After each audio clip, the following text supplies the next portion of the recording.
அனைவருக்கும் பக்தி கலந்த வணக்கத்தை தெரிவித்துக் கொள்வதில் மகிழ்ச்சி அடைகின்றேன். நாள் என்ன செய்யும் கோள் என்ன செய்யும் என்று சொல்வார்கள். சுந்தருடைய வாக்கு. தெய்வத்தை நம்ம முன்னிறுத்தி நம்ம வழிபடுகின்ற காலகட்டத்தில் சிவபெருமானையும் நம்மளோட குலதெய்வத்தையும் நம்ம வழிபடுகிற தெய்வத்தை வழிபட்டு அவர்களோட பாதையில செம்மையாக நாம் வாழ்கின்ற காலத்திலே நம்மளுடைய ஒழுக்கம் உயரிய நோக்கம் உன்னதமான ஒரு நம்ம நல்ல வாழ்க்கையை வாழும் கஷ்டத்துல கர்மா நமக்கு தொல்லை கொடுத்தாலும், போன ஜென்ம வினைப்படனாக கோள்கள் நமக்கு தொல்லை கொடுத்தாலும், இந்த பிறவில கண்டிப்பாக நம்ம நம்மளுடைய கஷ்டங்கள்லேருந்து மீண்டு வர முடியும். அதற்காக தான் முன்னோர்கள் நமக்கு நிறைய பாதைகள் வகுத்து கொடுத்துருக்காங்க. அந்த அடிப்படையில் நம்ம கடந்து வருகின்ற பாதை எப்படி இருக்கணும், எந்த வகையில் போகணும், இப்படி போகலாமா வேண்டாமான்ற ஒரு வழிகாட்டியாகவும் நமக்கு முன்னோர்கள் ஜோதிடத்தை கற்றுக் கொடுத்துருக்காங்க. அந்த வகையில் ஜோதிடத்தை நம்ம பின்பற்றுகின்ற காலகட்டத்தில் நமக்கு ஒரு நல்லது ஒரு மாற்றத்தை தரும் என்பது திண்ணம். இன்றைக்கு நம்ம பார்க்க போகிறது என்ன அப்படின்னா, சுக்கிரன் பகவானை பற்றி பார்க்க போகிறோம். சுக்கிரன் என்று சொன்னாலே எல்லாருக்குமே தெரியும். அவனுக்கு சுக்கிரதசை அடிச்சிருச்சு, அவன் அதான் கோடீஸ்வரனாக இருக்காங்க போல இருக்கு. நேற்று வரைக்கும் அவன் தெருவில் அப்படி சுற்றிட்டு இருந்தாங்க. போன மாதம் கூட எங்கிட்ட கடன் கேட்டுருந்தான். திடீர்னு 6 மாதத்தில் அவனுக்கு என்ன ஒரு அபரீத வளர்ச்சி வந்திருக்கு அப்படின்னு எல்லாம் கேட்பாங்க. சுக்கிரன் தசை அடிச்சிருச்சு போல இருக்கு அப்படின்வாங்க. திடீர்னு சாதாரண ஒரு பட டைரக்டர்னு ஒரு எடுத்துப்போமே ஒரு எக்ஸாம்பிளுக்கு. அப்போதான் ஒரு படம் எடுக்கிறாங்க, போராடி ஒரு படத்தை எடுத்து ஒரு டைரக்டராக வராரு அப்படின்னு நினச்சிட்டு இருக்கோங்க. திடீர்னு அவங்களுக்கு ஒரு பெரிய வசதி உள்ள அந்த நடிகையே கல்யாணம் பண்ணிக்கிற அமைப்பு கிடைக்கும். ஒரே நிமிஷத்தில் அந்த நடிகையோட புகழும் இந்த டைரக்டரோட படமா வெற்றி அடைந்து அவங்க பெரிய லெவலில் புகழ் பெறுவாங்க. உடனே என்ன சொல்லுவாங்க, சுக்கிரன் யோகம் வந்திருக்கு அப்படின்வாங்க. ஏன் நான் குறிப்பாக நடிகர் நடிகை என்று சொன்னாங்கன்னா, இந்த சுக்கிரன் சொன்னாலே இந்த கலைத்துறை சம்பந்தப்பட்டது இருக்கும், சினிமா துறை சம்பந்தப்பட்டது இருக்கும். சுக்கிரன் என்று சொன்னாலே ஆடை ஆபரணங்கள் அணிகலன்கள் அழகு சாதன பொருட்கள்னா இருக்கும். சுக்கிரன் இருந்தாலே சோஃபிஸ்டிகேஷன் ஆடம்பரம் இருக்கும். சுக்கிரன் இருந்தாலே ரொம்ப ரிச்சாக இருக்கும், லக்ஸரியஸாக வாழ்வாங்க. அடுத்ததாக சுக்கிரன் என்று சொன்னாலே சொகுசாக இருப்பாங்க. சுக்கிரன் என்று சொன்னாலே கம்ஃபர்ட்டாக சுகத்தோடு இருப்பாங்க. இதெல்லாம் சுக்கிரனுடைய சிறப்பு அம்சம். எவ்வளோ கஷ்டங்கள் இருக்கும், ஆனால் சுக்கிரனுடைய ஆதிக்கம் பெற்றவங்க பார்த்தீங்க அப்படின்னு சொன்னான்னா, அந்த சுக்கிரம் ஆதிக்கம் பெற்றவங்களுக்கு அவங்க முகத்தில் பார்த்தானா கண்டிப்பாக கஷ்டமே தெரியாது. அதுதான் அதோட சிறப்பு. ஏன்னா சுக்கிரன் என்று சொன்னாலே ஒரு அழகு தேவதை. வீனஸ் என்று சொன்னாலே வெஸ்டர்ன் தியரியில் பார்த்தீங்கன்னா அழகு தேவதைன்னு சொல்லுவாங்க. ஒரு பெண்ணு ரொம்ப ஒரு மனைவி, ஒரு அழகான மனைவி கிடைச்சாலோ, இல்லை அது ஒரு கணவன் அழகான கிடைச்சாலோ, இல்லாட்டி அந்த கணவனோ மனைவியோ நடந்து போகும்போது அவங்கள ரொம்ப ஒரு டிஃப்ரெண்ட்டாக அவங்க பார்க்குறாங்க, மக்கள் அவங்கள திரும்பி பார்க்குறேன்னா கண்டிப்பாக அந்த கணவனோ மனைவியோ யாராவது சுக்கிரன் உச்சம் பெற்றவங்க இருப்பாங்க, சுக்கிரன் ஆதிக்கம் இருப்பாங்க. யார் சுக்கிரன் உச்சம் பெற்றவங்க அப்படின்னா, இந்த மீனத்தில் யாருக்கெல்லாம் சுக்கிரன் இருக்கோ அவங்கெல்லாம் சுக்கிரன் உச்சம் பெற்றவங்க. அதே போல் கன்னியில் யாருக்கெல்லாம் சுக்கிரன் இருக்கின்றவர்களோ நீச்சம் பெற்றவங்கன்னு சொல்கிறாங்க. இந்த சுக்கிரனோட அமைப்பு என்ன அப்படின்னு பார்க்கும் பொழுது, இந்த சுக்கிரன் பகவான் ரொம்ப ஒரு ரிச்சாகவும் ரொம்ப பார்த்தாலே பளீர்னு தெரியணும், ஒரு கம்பீரமாக தெரியணும், ஒரு அழகு. நீங்கள் பாருங்களேன், புறாவும் பார்க்கறதுக்கு அழகு தான், மயிலும் பார்க்கறதுக்கு அழகு தான். ஆனால் அந்த மயிலுக்கு நம்ம கவர் பண்ணுவோம். சாதாரண புறாவும் இருக்கும், மாடப்புறா இருக்கும். மாடப்புறா அழகாக தோகை விரிச்சிட்டு ரொம்ப அழகாக இருக்கும், அதோட ரிச்னஸ். இந்த மாதிரி ஒரு தனித்துவமாக தெரியறது அப்படின்னு சொன்னால் அங்கே சுக்கிரன் இருக்கும். நடிகைகளை திடீர்னு சுப்ரீம் ஸ்டாராவோ எல்லாரையும் கவரக்கூடிய அம்சமாக அவங்களுக்கு இருப்பாங்க. திரும்பி பார்ப்பாங்க. அந்த அளவுக்கு அவங்க எது பேசினாலும் பார்த்தா அழகு, சிரிச்சா இப்படி திரும்பினா அழகு, இப்படி நடந்தா அழகு. அந்த பாட்டு வரும்ல, நீ நடந்தால் நடை அழகு, நீ சிரிக்கும் சிரிப்பழகுன்ற அந்த ரஜினிகாந்த் சாரோட படத்தில் வரும் இல்லையா, அந்த மாதிரி ஒரு அமைப்பு இருக்குன்னு சொன்னாலே கண்டிப்பாக அவங்களுக்கு சுக்கிரன் ஏதோ ஒரு விதத்தில் அமைப்பு இருக்கும்.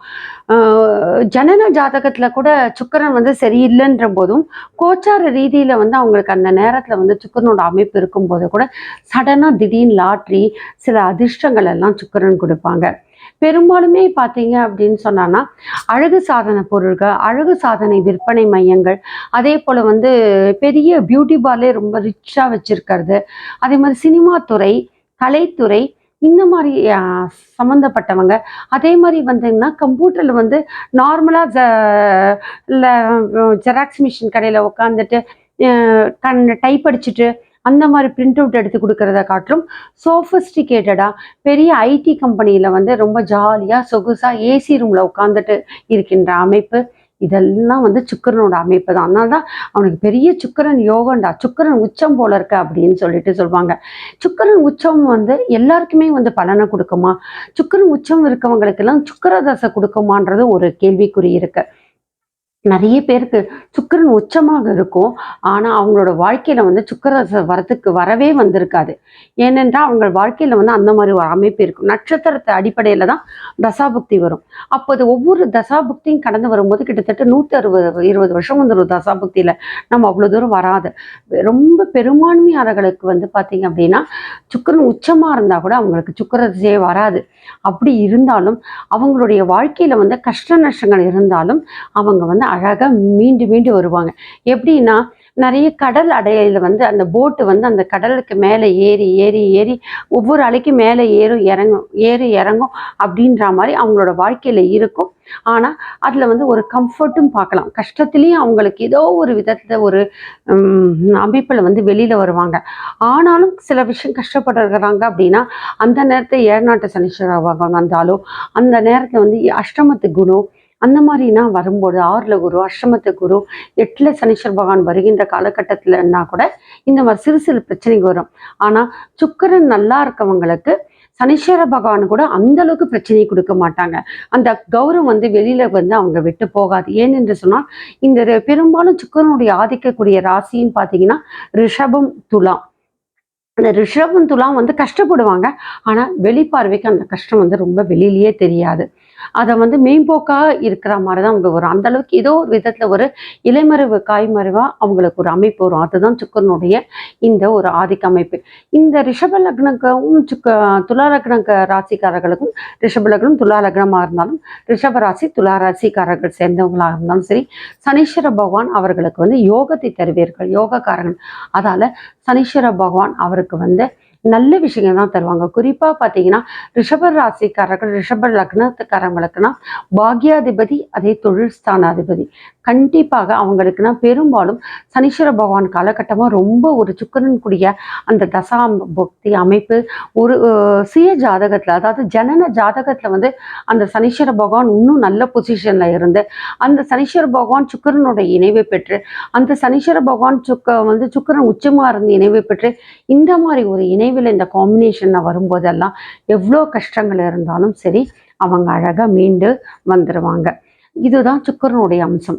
அவங்க வந்து ஏதாவது ஒரு விதத்துல வந்து கஷ்டம் இருந்தாலும் அவங்களுக்கு மன கஷ்டம் இருந்தாலும் திடீர்னு ஸ்பாட் லைட் மாதிரி அடுத்த நிமிஷம் ஏதோ ஒரு சந்தோஷத்தை அவங்க தனக்கு தானே உண்டாக்கி ஒரு தெய்வ பக்தியின் மூலமாகவோ குடும்பத்தில் இருக்க பாசத்தின் மூலமாகவோ அவர்கள் வந்து அதை வெளிப்படுத்திட்டு அதில் வந்து ஒரு சந்தோஷம் தானுவாங்க. சின்ன வீடாக இருந்தால் கூட பரவாயில்ல. ஆனால் அவங்களுக்கு எப்படி இருக்கும்னா குடிசை வீடாக இருந்தால் கூட அந்த குடிசை வீட்டுக்குள்ள எந்த அளவுக்கு கலைநயத்தோடு இருக்க முடியும், எந்த அளவுக்கு சுத்தமாக வச்சுக்க முடியும், எந்த அளவுக்கு பார்த்தாலே ஒரு மஞ்சள் குங்குமம் இட்டு சாணம் பூசி அதுலேயும் எப்படி ஒரு சின்ன விஷயத்த கூட நம்ம எவ்வளோ அழகுபடுத்தி பார்க்க முடியும் அப்படின்றது பார்க்கலாம். குடிசை வீட்டில் கூட ஒரு டிஃப்ரெண்ட்டான பொம்மைகள் சில விஷயங்கள் நடந்ததை எங்கேயா எடுத்துட்டு வந்து வச்சிருந்தா கூட கண்டிப்பாக அந்த வீட்டில் எங்கேயோ ஒரு அமைப்பில் வந்து அந்த சுக்கிரனுடைய ஆதிக்கம் இருக்கணும். சடன் வெல்த்ன்னு சொல்லுவாங்க. திடீர்னு ஒரு சொத்து சேர்றது, திடீர்னு ஒரு வளர்ச்சி, இதெல்லாம் கூட சுக்கிரன் வந்து கொடுப்பாரு. ஜனன ஜாதகத்தை நல்லா இருந்தாலும் சரி. அதே மாதிரி கோச்சார் ரீதியாகவும் சுக்கிரன் வருவார் இல்லையா, மாசம் மாசம் அந்த சுக்கிரன் வருகின்ற காலகட்டத்திலும் அந்த உச்சம் வருகின்ற காலகட்டத்திலும் கண்டிப்பாக அவங்களுக்கு சடனா திடீர்னு இங்கிருந்து ஒரு திடீர்னு எதிர்பாராத ஒரு பணம் வந்து அவங்களுக்கு வரும். ஷேர் மார்க்கெட் இன்வெஸ்ட் பண்ணியிருந்தாலும், திடீர்னு லாட்ரி வாங்கிட்டு இருந்தாலும், இல்லாட்டி தனக்கே தெரியாம யார் மூலமா சடனா ஒரு கிஃப்ட் ஆர்டிக்கல் மாதிரியோ அந்த நேரத்துல மட்டும் திடீர்னு ஒரு சின்ன ஒரு பிஸ்னஸ் மாதிரி எதை பண்ணுவாங்க, சடனா ஒரு ஒரு ஃப்ளரிஷிங் வரும். சுக்கிரன்னாலே ஒரு ரொம்பவே சொல்லலாம் ஒரு ஃப்ளரிஷிங். நீங்க வந்து ஒரு சுக்கிர பகவான் இன்னும் ஒரு ஸ்பெஷல் பாருங்களேன். நீங்க வந்து இந்த ஒரு வார்த்தையை சொன்னா உங்களுக்கு புரியும். விடி வெள்ளி அப்படின்னு சொல்லுவாங்க. காலங்காத்தால நம்ம வந்து சூரியன் பகவானையும் சந்திர பகவானையும் நம்ம கண்ணுக்கு அந்த கோள்களை பார்க்குறோம். புதன் பகவானை பார்க்க முடியாது, ரொம்ப கஷ்டம். ஏன்னா சூரியனோடய சேர்ந்து அவங்களும் மறைஞ்சிருவாங்க. சனீஸ்வர பகவானை பார்க்கலாம், குரு பகவானை பார்க்க முடியும், செவ்வாய் பகவானை பார்க்க முடியும். இது வந்து அந்தந்த நட்சத்திரத்தின் அடிப்படையில் இந்த ஸ்டாரோட அமைப்பை வந்து பார்க்கறதுக்கு அவங்க ஸ்டார் மாதிரி தான் இருப்பாங்க. பூமியிலேருந்து வெறும் கண்ணால் நம்ம வந்து ஓரளவுக்கு தினமும் வானத்தில் அந்த சந்திரனை மையமாக்க கொண்டு நட்சத்திரத்தை நம்ம பார்த்துட்டே வரும் போகின்ற காலகட்டத்தில் அந்த கோள்களை நம்மளால கண்டுபிடிக்க முடியும். அந்த மாதிரி கோள்கள்ன்றத பார்க்க நட்சத்திரமா இருக்கும், ஆனால் பிளிங்க் பண்ண மாட்டாங்க. அதுதான் அதோட அமைப்பு. இதே மாதிரி பார்க்கும்போது நம்ம ரொம்ப கண்ணுக்கு நிதர்சனமா பார்க்கறது அப்படின்னு எந்த கோள்கள் சொன்னா, சூரியன் சந்திரனுக்கு நிகராக நம்ம வந்து வெளிப்படையாக நிதர்சனமாக கண்ணுக்கு வெளிப்படுகின்ற கோள்கள் என்று சொன்னால் சுக்கிர பகவான். வெள்ளின்னு சொல்லுவாங்க, விடி வெள்ளின்னு சொல்லுவாங்க. அதுதான் அந்த வார்த்தைகள். இந்த விடி வெள்ளினா விடியல் நேரத்துல வருகின்ற வெள்ளியா? விடியல் நேரத்துல அப்படின்னா விடிகின்ற நேரத்துல பார்த்தா சூரியன் உதிக்கின்ற காலகட்டத்துல வெள்ளி தெரியாது. ஆனா விடிகாலையில 4:30 மணிக்கு 3:30 மணிக்கு 5 மணிக்குன்னா பார்த்தீங்கன்னா சுக்கிரனை வந்து ரொம்ப அழகா பிரகாசமா பார்க்கலாம். பிளிங்க் பண்ண மாட்டாங்க, ஆனா நல்ல பிரகாசமா பார்க்க முடியும். அதனால்தான் சுக்கிரன் வந்து விடிவெள்ளின்னு சொல்லுவாங்க. அதனால்தான் பிரம்ம முகூர்த்தத்துல நம்ம ஏன் சாமி கும்பிடணுன்றதுக்கு நிறைய ஐதீகம் இருக்குல்ல. அதுல ஒண்ணு சுக்கிரனை நம்ம பார்க்கலாம். சுக்கிரன் அந்த மகாலட்சுமி அம்சம். அந்த மகாலட்சுமி அம்சத்தை வந்து நாம் சுக்கிரனுக்குரிய பகவான் கொடுப்பாரு. அந்த சுக்கிர பகவானை வந்து நம்ம கண்ணால் பார்க்குறோம். எப்படி குரு பார்த்தா கோடி நன்மை நம்ம சொல்கிறோம்ல, அதே மாதிரி நாம் சுக்கிரனை பார்த்து வழிபடுகின்ற காலத்தில் அதற்கான ஒரு பலன் இருக்கும். இது வந்து நம்ம எப்போ நம்ம தெரிஞ்சுப்போம் அப்படின்னு சொன்னால், சூரியனுடைய வழிபாடு பாருங்க. சூரியனை வழிபாடு செய்ய செய்ய அவரோட வாழ்க்கையில நிறைய மாற்றம் வரும். குறிப்பாக சிம்ம ராசிக்காரர்கள், ஏழநாட்டு சனீஸ்வர பகவான் இருக்கவங்க எல்லாம் சூரிய பகவானை வழிபடுவங்க போது அவங்களுக்கு ஒரு தனித்துவமான ஒரு தன்மை வருகின்றது. இதை பற்றி ஒரு நீண்ட பதிவை நம்ம விரைவில் பார்க்க போறோம். அஸ்ட்ரோவுமன் தேர்டையே சப்ஸ்கிரைப் பண்ணுங்க. சூரிய பகவானை பற்றியும் சூரிய வழிபாடை பற்றி பார்க்க போறோம். அதே மாதிரி பார்க்கும்போது சுக்கிர பகவான் விடிவெள்ளியா இருக்காங்க. அதனால்தான் பிரம்ம முகூர்த்தத்துல எழுந்துக்கும் போது வெறும் விளக்கேற்றி வழிபட்டா மட்டும் பரவாயில்ல, அதோட கூட சேர்ந்து விடிவெள்ளியா இருக்கிற சுக்கிரனை நம்ம பார்க்க முடியும். எப்பேற்பட்டவங்களாக இருந்தாலும் சரி, சூரியன் வெளிச்சம் இல்லைன்னா கூட, சூரியன் உதயமாலன்னா கூட காலங்காத்தால கிராமத்துல போயிட்டு தண்ணிக்கு விடிகாலையில தான் ஏற்பாச்சுவாங்க. சூரிய உதயத்துக்கு முன்னாடியே அந்த ஏர் பாய்ச்சத்துக்கு கிளம்பிடுவாங்க. அப்போ வெளியில தான் அந்த அவங்க வந்து பாய் போட்டு படுத்துட்டு அந்த மாதிரி படுத்துட்டு தூங்கிட்டு இருப்பாங்க. அப்படி அந்த கட்டில் படுத்து தூங்கும்போது அவங்க முதல்ல கண்ணில் விடிகாலையில் அவங்க எப்படி முழிப்பாங்க அப்படின்னு சொன்னால், அவங்களுக்கு கடிகாரம் இருக்காது இல்லை. அப்போது அவங்க வானத்தில் சுக்கிரன் கிழக்கில் அந்த சுக்கிரன் தெரியுதான்னு பார்ப்பாங்க. சுக்கிரன் தெரிஞ்சிருச்சுனாலே விடிகாலை நேரம் ஆரம்பம். இப்பயே நடந்து நம்ம சரி பண்ணிட்டு நடந்து போனான்னா நம்ம வந்து கழனியை சென்றடையலாம் அப்படின்னு நினச்சிட்டு சுக்கிரனை பார்த்துட்டு தான் கிடுகிடுன்னு காலங்காத்தால் எழுந்து அந்த கழனியில் ஏற்பாச்சத்துக்காக இறக்க போவாங்க. அந்த அளவுக்கு வந்து சுக்கிரனுடைய அமைப்பு இருக்கு. சுக்கிரன் அமைப்பை வைத்து கொண்டுதான் மழை பெய்கின்ற தன்மைகளை எல்லாம் நம்ம கணக்கிட முடியும். அதுவும் மழைக்குடியான தன்மையில சுக்கிரன் ஒரு பெரிய பங்கு வகிக்கிறார்கள். அதே போல அதே சுக்கிர பகவான் தான் பணமழைக்கும் ரொம்ப காரணமாக இருக்கிறாங்க. யாரெல்லாம் நம்ம வந்து லக்ஷ்மி கடாட்சம் வேணும் அப்படின்றோம்ல, லக்ஷ்மி கடாட்சம் வேணும்னா சுக்கிரனுடைய அந்த அம்சம் வரும், அந்த பணமழையானது வரும். உங்களுக்கு வந்து நல்ல விஷயம் நடக்காது தான் சுக்கிரனுடைய ஆதிக்கம். சுக்கிர தசை இருக்கிறவங்களுக்கு எல்லாமே செழிப்பா கிடைச்சிருமான்றதும் நம்ம சொல்ல முடியாது. ஆனா சுக்கிரதச காலகட்டத்துல வந்து ஓரளவுக்கு அவர்கள் இருந்த நிலையை காட்டும் அதிக வசதியை நம்ம பெற முடியும். ஜனன ஜாதகத்துல வந்து சுக்கிரனுடைய அமைப்பு வந்து நீச்சமாக இருந்தாலும் கூட கோச்சார ரீதியாக நம்ம வந்து சுக்கிரனுடைய அந்த சுழற்சி அமைப்புல வருகின்ற போது மற்ற கோள்களுடைய அமைப்பும் சரியாக இருக்கும்போது கண்டிப்பாக இந்த சனீஸ்வர பகவான் மாறி நிலையில இருந்தாலும் இந்த சுக்கிரனுடைய அம்சத்துல ஒரு நல்ல விஷயம். அந்த காலகட்டத்துல பாத்தீங்கன்னா திடீர்னு சுக்கிர யோகம் வந்துச்சு, திடீர்னு ஒரு வசதியான பெண்ணை கூட அந்த நேரத்துல கல்யாணம் பண்ணி அவங்க செட்டில் ஆயிடுவாங்க. அதுதான் அவருடைய சிறப்பு. சுக்கராச்சாரியார்னாலே தெரியும், குரு பகவானுக்கு இது இனியானவர் தான், அசுரர்களுக்கெல்லாம் தலைவராக இருப்பவர் தான். ஆனாலும் ஆச்சாரியார் என்ற பெயரை கொண்டவர் தான் சுக்கராச்சாரியார். அவருக்கும் நீதி நேர்மை நியாயம் எல்லாம் தெரியும். அந்த நீதி நேர்மை நியாயம் தெரிவதற்காக தான் சனீஸ்வர பகவான் அவங்களுக்கு யோகக்காரக இருக்காங்கன்னா, சனீஸ்வர பகவான் நீதிமான், அங்கதான் பிளஸ் இன்ட்டு பிளஸ் ஆகும். அதனால்தான் ரிஷபக்காரர்களுக்கும் துளாராசிக்காரர்களுக்கும் நீங்க உங்களோட வாழ்க்கையில தவறே செய்யலை அப்படின்ற பட்சத்துல கண்டிப்பா 30 வயசுக்கு அப்புறமா அவங்களோட வாழ்க்கையில போன ஜனன ஜாதகத்துல கர்மவினை ஆட்டி படைத்தாலும் கண்டிப்பாக ரிஷப ராசிக்காரர்களுக்கும் துலா ராசிக்காரர்களுக்கு எல்லாரும் 30-40 வயசுக்கு மேலே உங்களுடைய அந்த காலகட்டம், அந்த 30-40 வயசுக்கு வரை நீங்கள் எந்த கர்மாவில் கெடுபலன்கள் செய்யாமல் இருந்தால், யாருக்கும் துரோகம் செய்யாமல் இருந்தால், உங்களுடைய வளர்ச்சி பாதையில் நீங்கள் எந்தவித இடையூறும் இல்லாமல் யாருக்கும் தொந்தரவு கொடுக்காம உண்மையான வழியில் வாழ்ந்தாங்கன்னா கண்டிப்பாங்க இந்த 30-40 கடக்கின்ற அத்தனை பேருக்கு ரிஷபம் துலா ராசிக்காரர்கள் சுக்கிரன் உச்சமாக இருக்கின்ற அமைப்பு உடையவர்களுக்கு எல்லாருக்குமே நீங்கள் பார்த்தீங்கன்னா இன்வேரிபிளி பெரும்பான்மையாக சுக்கிர பகவான் நல்லதாக கொடுப்பாங்க. சுக்கிரன்றாலே பணமழை பொழிவர் தான். விடிவெள்ளி சுக்கிரனை வழிபடணும். எனக்கு சுக்கிரன் நீச்சமாக இருக்குன்னு சொல்கிறவங்களும் சரி, சுக்கிரன் எனக்கு உச்சமாக இருக்குன்னு சொல்கிறவங்களும் சரி, என்னதான் சுக்கிரன் உச்சம் நீச்சமாக இருந்தாலும் நான் ஏதோ வகையில் கஷ்டப்படுறேன் அப்படின்னு நினைக்கிறவங்க எல்லாருமே நீங்கள் எப்படி வழிபடணுன்றதை நம்ம உங்களுக்கு பார்க்கலாமா? பெரும்பாலும் பார்த்தீங்க அப்படின்னா சிவபெருமானோட இணைந்திருப்பவர் தான் சுக்கிர பகவான். நிறைய இடத்துல பார்த்தீங்கன்னா மயிலாப்பூரில் இருக்கு, அதே மாதிரி மாங்காடில் இருக்கு, நிறைய திருத்தலங்கள் பாடல் பெற்ற திருத்தலங்கள் பார்த்தீங்க அப்படின்னு சொன்னால் வெள்ளீஸ்வரர்ன்ற ஒரு கோயில் இருக்கும். அந்த வெள்ளீஸ்வரர் அப்படின்னா என்ன அர்த்தம்னா சுக்கிரன் ஈஸ்வரனோட இணைந்த ஒரு அம்சம். அந்த மாதிரி அமைப்பில் பார்த்தீங்கன்னா அங்கே நவகிரகங்கள் கூட இருக்காது.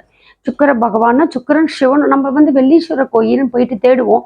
மாங்காடு போனீங்கன்னா தெரியும் கோயிலில் அந்த சிவன் கோயிலுக்கு போயிட்டு எங்கே சுக்கிர பகவான் தேடினான்னா கிடைக்காது. ஏன் என்று சொன்னால் சிவனுக்குள்ளே தான் அங்கே சுக்கிர பகவான் இருக்கிறார். அதுதான் அவருடைய சிறப்பம்சம். அதே மாதிரி பார்த்தீங்கன்னா சுக்கராச்சாரியன்னு சொல்லும்போது கண் பார்வையில் கூட சில பார்வைகள் மங்களாகின்ற தன்மை சுக்கிர பகவானுக்கு உண்டு. என்ன சொன்னால் வாமன அவதாரத்தில் தான் சுக்கராச்சாரியர் வண்டு ரூபத்தில் அந்த கமண்டலத்தை போய் நிற்கிறார். ஏன்னா மகாபலி கிட்ட தானம் பெறுகின்ற போது அதை தடுப்பதற்காக சுக்கராச்சாரியர் என்ன செய்கிறார், போய் தடுக்கிறார். அப்போது அந்த வாமன அவதாரத்தில் பெருமாள் என்ன செய்கிறார், விஷ்ணு பகவான் கர்ப்ப வச்சு கண்ணை குத்துறாரு. அப்படி அந்த ஓட்டிய கமண்டலத்தை குத்தும் போது அவர் சுக்கிரனுடைய கண்ணை பாதிக்கின்றது. அதற்காக விமோசனம் தேடி வந்த இடம்தான் இந்த வெள்ளீஸ்வரருடைய ஆலயம் என்று சொல்வாங்க. அப்போ சுக்கிரனுடைய அமைப்பில் இருக்கவங்க, அதாவது நான் ரொம்ப சுக்கிரன் உச்சமாக இருக்கேன் அப்படின்றவங்க, சுக்கிரன் ரொம்ப நல்ல பவராக இருக்கவங்க, ரிஷபராசிக்காரர்கள் துளாராசிக்காரர்கள்லாம் பார்த்தீங்க அப்படின்னா கண் ரொம்ப இன்வேரிபிள் ரொம்ப அழகாக இருக்கும். அந்த கவருகின்ற கண்கள் இருக்கும். அதே மாதிரி பார்த்தீங்கன்னா அவங்களுக்கு ஐசைட்டும் அஃபெக்ட் ஆகிறதுக்கு பாசிபிலிட்டிஸ் இருக்குது. அப்படி இருக்கவங்க சில வழிபாடுகள் செய்யணும். இறை வழிபாடு அவங்களுக்கு ரொம்ப முக்கியமாக தேவை. நீங்கள் மாங்காடுக்கு போனீங்கன்னா இடது கண் பார்வை தேர்வை வலது கண் பார்வை தீர்வதற்கான பாடல் பதிகம் கூட கொடுத்துருப்பாங்க. அதெல்லாம் பாடலாம். சுக்கிரன் என்று சொன்னாலே சோஃபிஸ்டிகேஷன் ரிச்னஸ் அப்படின்றது தான் சொல்லுவாங்க. அழகு சொகுசு ஆடம்பரம். யாருக்கெல்லாம் இந்த ஆடம்பரம் காரோட யோகம் இருக்குது அப்படின்னு சொல்கிறவங்கன்னு பார்த்தீங்கன்னா அவங்களுக்கு சுக்கிரன் ரொம்ப நல்லாயிருக்கும். சுக்கிரன் என்று சொன்னால் வாகனத்தை தருவார்கள், வாகனக்காரர்கள் என்று சொல்வார். அந்த அமைப்பில் சோஃபிஸ்டிகேட்டடாக சொகுசு ஆடம்பர வாழ்க்கைக்குரிய வாகனங்கள் இதெல்லாம் பார்த்தா சுக்கிரனுடைய அம்சம். சுக்கிரன்றதே ஒரு தனித்துவமான ஒரு விஷயம்தான், ஒரு பிரகாசமான ஒரு ஸ்டார் தான், ஒரு அழகான ஒரு வீனஸ்னாலே ஒரு தேவதான் தான் சொல்லுவாங்க. 6 நம்பர் சுக்கிரனுடைய நம்பராக சொல்லப்படுகின்றது. 6 கூட்டுத்தொகை இருக்கின்ற சுக்கிரனுக்கு இருக்கின்ற அமைப்பு உடையவர்கள் எல்லாருமே பெரும்பாலும் ஏதாவது ஒரு வகையில் ஏதோ ஒரு திருப்தியோ வசதியோ ஏதோ ஒரு வகையில் தனித்துவமாக திகழ்வாங்க. அதுதான் சுக்கிரனுடைய அமைப்பு. சுக்கிரனை வழிபடணும் அப்படின்னா சுக்கிரன் உங்களுக்கு நல்லா இருக்கணும்னா இந்த ரிஷபக்காரர்கள், இந்த துளாராசி சேர்ந்தவங்க, இந்த லக்னம் இருந்தாலும் சரி, சுக்கிரன் உச்சம் நீச்சம் இருக்கணும்னா மகாலட்சுமி வழிபாடு ரொம்ப சிறந்தது. அதே மாதிரி லக்ஷ்மி நரசிம்மரோட வழிபாடு ரொம்ப சிறந்தது. அதே போல் வெள்ளீஸ்வரர் கோயில் சொல்லுவாங்க. சுக்கிரனோட சிவனோட இணைந்த அம்சம் பெற்ற வெள்ளீஸ்வரருடைய வழிபாடு ரொம்ப சிறந்ததாக இருக்கும். சுக்கிரன் விடிவெள்ளியில் சுக்கிரன் பகவானை நம்ம பார்க்க முடியும். அதுவும் குறிப்பாக வெள்ளிக்கிழமையில் சுக்கிர பகவானை விடிவெள்ளியாக நம்ம பார்த்து நேருக்கு நேரம் வழிபடணும். இந்த கோள்களெல்லாம் நான் பெரும்பாலான கிரகத்தை நேருக்கு நேராக தான் வழிபடுது. சூரியனை வழிபடலாம், சந்திரனை வழிபடலாம். அதே மாதிரி சனீஸ்வர பகவானை நம்மளால் நல்ல ஜோதிட கணித ரீதியாக வானத்தில் இருக்கின்ற அந்த அமைப்பை தெரிஞ்சவங்களுக்கு சனீஸ்வர பகவானை பார்க்க முடியும், செவ்வாயை பார்க்க முடியும், குருவை கூட பார்க்க முடியும். அதே மாதிரி ராகு கேத்து மட்டும் நிழல் கிரகங்கள், அவங்கள பார்க்க முடியாது. அந்த வழிபாடை எப்படி திருப்திப்படுத்திக்கலாம் அப்படின்னு சொன்னால் அந்த ராகு கேத்தோட வழிபாடு கோள்கள் வழிபாட்டின் மூலமாக கருமாரியம்மன் வழிபாடு, நாகாத்தம்மன் வழிபாடு, அதே போல் ஸ்ரீரங்கம் பெருமாள் வழிபாடு, ஆதிசேஷன் கிட்ட இருக்கிறது அந்த அமைப்பு, அதே போல் லக்ஷ்மி நரசிம்மர் வழிபாடு மூலமாக ராகு கேத்து விஷயங்களை நம்ம பார்க்கலாம். இப்போ பெரும்பாலும் சுக்கிரனை பற்றி பேசும்போது சுக்கிரன் தசை இல்லைன்னா கூட அந்த சுக்கிரன் உச்சநீச்சமாக இருக்கும் பட்சத்தில், அவருடைய வாழ்க்கை குரு பார்வை இருக்கின்ற பட்சத்தில், அவங்க சனீஸ்வர பகவான் தாக்கம் இருந்தால் கூட அவங்களால ஜெயிக்க முடியும். அதே போல் இவர்கள் சுக்கிரன் இருக்கவங்க எல்லாருமே விடிவெள்ளிக்கையில் சுக்கிரனை வழிபடுறது ரொம்ப சால சிறந்தது. மகாலட்சுமி வழிபாடு சால சிறந்தது. எப்படி இருந்தாலும் நம்மளுடைய எண்ணம், சொல், செயல் இது ரொம்ப முக்கியம். அழகுன்றது உடல் மட்டும் கிடையாது. தீயினால் சுட்ட பொருள் உள்ளாரும் ஆறாதே நாவினால் சுட்டவிட. நாக்கு கூட அழகையே கொன்றுடும். எப்பேற்பட்ட அழகியாக இருந்தாலும் அழகனாக இருந்தாலும் அவங்களோட வார்த்தை சரியில்லைன்னா யாருமே கிட்ட நெருங்க மாட்டாங்க. பேசுறது கூட ரொம்ப சாதுரியமாக பேசுறது, மற்றவங்களை கவரக்கூடிய அமைப்பில் பேசினா கூட அதுக்கு சுக்கரனுடைய அம்சம் இருக்கும். எண்ணம், சொல், செயல் பை வர்ச்சுவாக இருக்கட்டும், பை வேர்டிங்ஸாக இருக்கட்டும், நம்மளோட வார்த்தைகளும் சொல்லும் செயலும் நம்மளுடைய நடைமுறையில் நல்லா இருக்கும் பட்சத்தில் எப்பேற்பட்ட கோள்களுடைய உயர்வு சரிவிலிருந்து நம்மளால் மீண்டு வர முடியும். அஷ்டவுமன் தேடை என்பது இதுதான் விதிக்கப்பட்டது என்ற அமைப்பில் ஜோதிடம் வருதில்ல. அதே போல் கர்ம வினை பலன் ஜோதிடராக இருந்தாலும் கர்மா இதுதான் முடிஞ்ச முடியும், உங்களால் தப்பிக்கவே முடியாதுன்னு நான் சொல்ல மாட்டேன். கண்டிப்பாக கர்மாவை உணர வைக்க முடியும், கர்மாவிலிருந்து நம்ம தப்பிக்க முடியும். இதற்கு முக்கியம் எண்ணம், சொல், செயல் நன்றாக இருக்கணும். எண்ணம், சொல், செயல் நன்றாக இருந்து உழைப்பும் நன்றாக இருக்கும்போது அந்த ஜோதிடமே உங்களுக்கு ஒரு வழிகாட்டியாக தேவைப்படுகின்ற அந்த நல்ல உள்ளங்கள் எல்லாருமே அஷ்டவுமன் தேடையை தொடருங்கள். நம் சந்திப்போம், நிறைய விஷயங்களை பேசுவோம், நல்ல விஷயங்களாக பேசும். என்னோட வார்த்தைக்கு உங்களுக்கு நல்லதாக இருக்கும் பட்சத்தில், என்னோட வார்த்தையில் உண்மை இருக்கும் பட்சத்தில், உங்களுக்கு ஒரு சிறந்த வழிகாட்டியாக இருக்கும் பட்சத்தில் அஷ்டவுமன் தேடையை சப்ஸ்கிரைப் பண்ணுங்க. இந்த பதிவை மற்றவர்களுக்கும் பகிரவும் செய்யுங்க. மீண்டும் அஷ்டவுமன் தேடை நினைவும். திருச்சிற்றம்பலம்.